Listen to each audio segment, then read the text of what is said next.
Dear viewers, আমরা আছি সবুজ একটা বাগানে। আপনার টেস্টোস্টেরন লেভেল বাড়ানোর জন্য যে 4-5টা কাজ করবেন খুব গুরুত্বপূর্ণ। প্রথমে 2-1টা কাজ বয়কট করবেন, যেমন আপনি ধূমপান ছাড়তে হবে। কোন রকমের অ্যালকোহল, যেমন ভদকা খান, আপনি বাংলা মদ খান, যে কোনো মদ এটা অ্যাভয়েড করতে হবে। আমরা অনেক সময় স্মার্টফোন ইউজ করি, ফোনে কিন্তু অনেক রেডিয়েশন থাকে। ধরেন আমি যে জিন্সের প্যান্ট পরছি, আপনি ফোনটা এই পকেটে রাখছেন, কিন্তু মনে রাখবেন অন্ধকোষ থেকে ফোনের দূরত্ব খুব কাছাকাছি হওয়াতে অন্ধকোষ থেকে যে রেডিয়েশন, মাইক্রোওয়েভ যে রেডিয়েশনটা আসে, এটা কিন্তু ফোন থেকে যে ব্যাটারি থেকে যে মাইক্রোওয়েভ বা রেডিয়েশনটা আসে, এটা কিন্তু আপনার অন্ধকোষের শক্তি ধীরে ধীরে কমাবে, অর্থাৎ শুক্রাণুর পরিমাণটা কমাবে।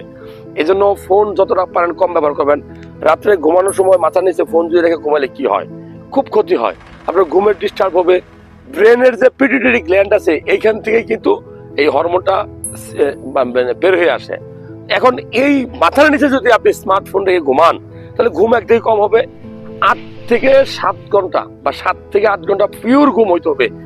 একদম কোনো ইন্টারাপ্টেড হওয়া যাবে না, কোনো কল আসা যাবে না। এরকম কন্ডিশন গুলো অ্যাভয়েড করবেন।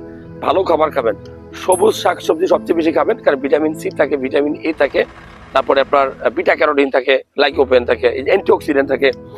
লাল মাংস খাবেন, ডিম খাবেন, ডিমের কুসুম খাবেন, বাদাম জাতীয় খাবারগুলো খাবেন, দুধ খাবেন রাত্রে। দেখবেন যে আপনার টেস্টোস্টেরন লেভেলটা বাড়বে।